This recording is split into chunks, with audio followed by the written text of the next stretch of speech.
Hello. Hi, Jennifer. Hi. Hi, yes. Hi. How are you doing? I'm good. Thank you so much for taking time off. I know you're very busy on tour right now. That's all right. Yeah, I'm a bit lacking in sleep at the moment, so I'll do my best to be clear.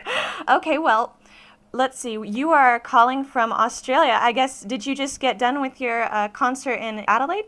Yes, last night. Yes. I did that Awesome. last night. We have a tree that we're taking around with us, just a dead tree that we took from Melbourne that they sprayed white, and that's our kind of that's our new thing now. Wherever we go, we're kind of getting a local tree that's dead on the side of the road, and we paint it and we put it up as our stage set. So we have a bit of local greenery, or local plant life.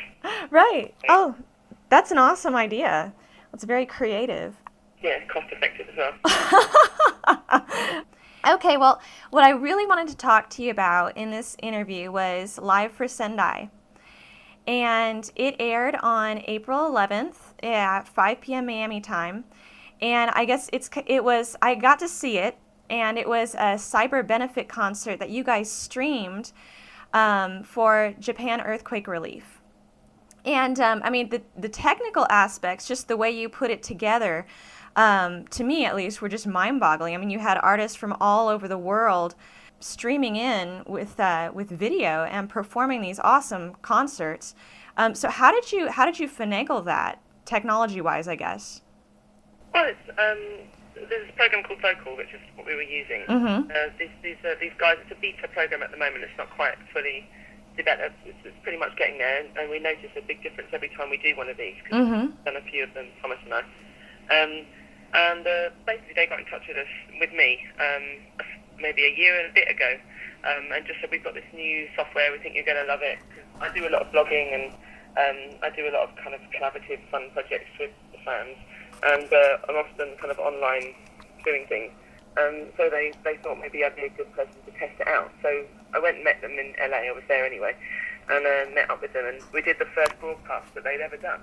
They hadn't yet tested the system. I didn't know that. I was like, oh, that sounds cool. Let's give it a go now. And they were like, what? Oh, okay. So they teamed together, and we tried it in a coffee shop in my hotel room, and just did a quick test and to see if the fans enjoyed it. Maybe 150 people came on, and they were totally like, they'd never tried it before, so they were really excited because they saw it working with, I bet, outside of their own circle. Oh my gosh, yeah. I think it's a great program, and I just love that fans can get up online, and you can have as many as, I don't know, I've had 20 people in one square having fun for another project. That's amazing. Oh, that's so cool. Well, and you really are, I guess you could say, the artist that really made that kind of social networking and using that kind of technology really popular and really work.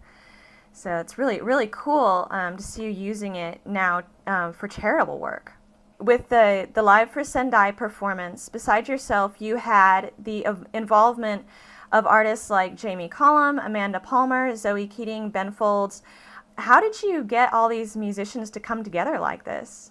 Well, the first time, Thomas is my partner in this, Thomas Ermacora. He and I did the first one of these, we call them Live for X. And we did the first one, which was called Live for Pakistan for the flood relief.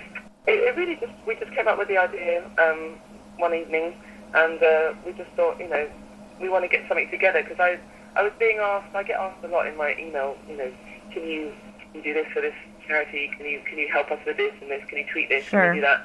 And I want to get involved in a creative way. I want to get involved in a way that makes sense to me, and a way that I can, not just become another part of the noise when something goes off. Of course, yeah. So we did this Live for Pakistan thing, we pulled it together really quickly, just in 48 hours, and it was really just a case of, I need a vocal software, and I have lots of, great friends, musicians, and I basically just emailed a few of them and just said, are you up for doing this? It would just be, a couple of songs in your home or wherever you are. And loads of people emailed back saying, yeah, that sounds great fun, because, in the end we want to connect and still be able to do something, but without kind of, I think, a lot of charity work, when you see a lot of artists doing their charity thing, in inverted commas, they kind of they come online and give the spiel and pretend like maybe they know what they're talking about. And then they go off and then they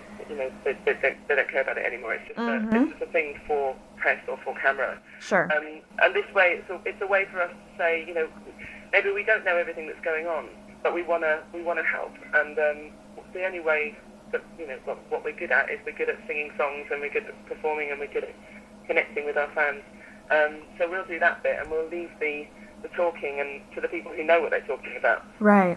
So we invite speakers online. In the Life of Pakistan one, we had a journalist who was in Karachi, in Pakistan, was talking about what was happening on the ground. And we had an epidemiologist talking about the spread of disease, and we were talking from Architecture for Humanity, Cameron Sinclair. So we had lots of people that were coming on discussing all kinds of different facets of what's happening on the ground now and what could happen after. Right. And that kind of worked out really well. Right. So it wasn't just entertainment; it was educational. Oh yeah, go ahead.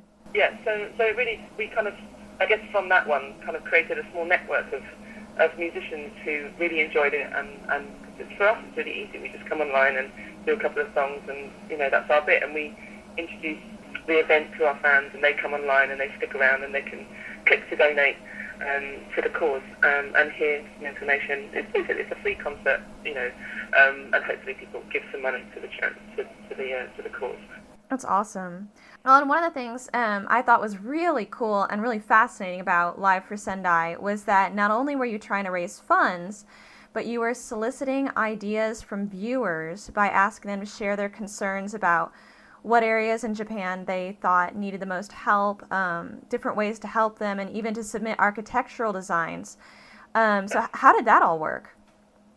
Well, that's more Thomas's and Cameron's area. And that they basically put their heads together and wanted to come up with a way so that people in situations, in these situations, can have some kind of handbook in the end of how to quickly gather information or quickly build a shelter, or where maybe there'd be websites and they can kind of get all this information in these little handy books. Sure.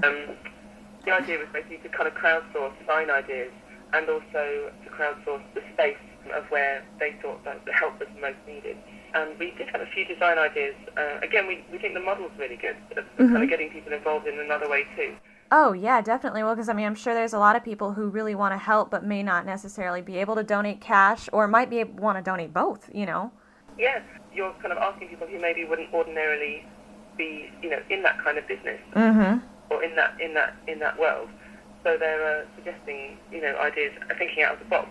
So there is a wall where you can see all the suggestions that people sent in, and it's still going. People still adding ideas to it. It's amazing, yeah, and that's at liveforsendai.tv that people can see that, yeah. And one thing, as a recording artist myself, I'm really curious. You're in such an amazing position to be able to reach out and use your music, your artwork, to help people who are in crisis situations. And what does it mean to you personally and as an artist? I think it's just when these huge things happen, it's very difficult to connect on an emotional level. It's very frustrating. You see on the news, you see these huge events that impact so many thousands of people's lives. Sure. And when you see floods covering a whole 1,000-mile area, it's very difficult to take in and to kind of empathise on any level, because it's such a huge event. I guess it's those kind of personal stories that draw us in and that make us want to connect and help. So I think through these events we try to find some people who can share these stories with us, and we can all connect on a human level. Yeah. Basically, for me, Life of Sendai, I guess the reason why I wanted to do it, because I love Japan. I've been there many times touring. But I was watching all the news about the earthquake and about the tsunami, and I was getting very frustrated that I wasn't emotionally being able to connect to it, because you saw pictures of the houses just getting flattened by the waves, but it wasn't really. I couldn't feel anything, and I was getting really frustrated and angry with myself for not being able to feel anything. I was reading this paper in the UK called The Guardian. I was reading The Guardian, again, like seeing all these huge pictures of that big world tour with a tiny, what seems like a tiny boat going round and round and round, and it must be awful to be on there, but again, not being able to connect on a human level. And it took this one small paragraph which said a journalist who was in a helicopter, and he said that one of the most awful sights that he saw was a young man, a Japanese man, racing for his life on a bicycle, racing for his life against the tidal wave, which was literally behind him. And he just said it was one of the most awful sights. And then I burst into tears in this cafe because I could finally imagine, in some way I could kind of imagine on a very small personal scale what that must have been like. And then I can, if I can multiply that by tens of thousands, and you start to imagine the weight and the horrible time that people are having over there. So I guess it was that I want to do something, but what can I do? Right. Because it's so difficult. I mean, you can give money, but it doesn't seem like enough. It seems like the music is the thing that we do, and I wanted to in some way connect that to these events. And it takes no time at all. Well, that time it took 5 hours because I was on it, doing the hosting side of it too. But for everyone else, it's just it's from online for 15 minutes. And it was actually Ben Folds who emailed me this time because he through Amanda Palmer, my friend Amanda Palmer, and she for Live for Pakistan, she got in touch with me and said, I'm with Ben Folds and he wants to do one. Can he do one too? I was like, yeah, absolutely, please. And he came on and did a session for Live for Pakistan, and he got in touch with me after the earthquake in Japan, and just said, me and Jamie Cullum and these people, Josh Graben, we want to do something. Can we do another one? Thomas and I were already thinking about it, so it was like, well, that's great. People are coming to us now to kind of, they want to do it again. Yeah, great minds think alike. Well, it was such a fun show. I mean, to be able to see the artists and their funny, quirky personalities coming out. And Amanda Palmer with her Bowie knife and everything. It was so fun. I think that's it. In the end, it's of course, it's serious what's going on. It is very, yeah. To be able to bring some fun and some kind of some music situation, as well as having the serious talk. Yeah, well, it was very personal. It was a really intimate thing, and that's what made it really special, I think. And the organizations that you all raise are currently raising money for, UNICEF, the Red Cross, Virgin Unite, Architecture for Humanity. Is there anything else you'd like to chat about before we wrap things up? Well, maybe I'll just say, in order for us to kind of try and continue to try and raise a bit more money for we're going to put together a kind of best of from that event and put it up online, and people can pay to see it. Oh, good. To see the show, so we're going to try and raise a bit more money that way. Okay, great. But yeah, if you really like the idea, it's fantastic. Thank you so much for the interview.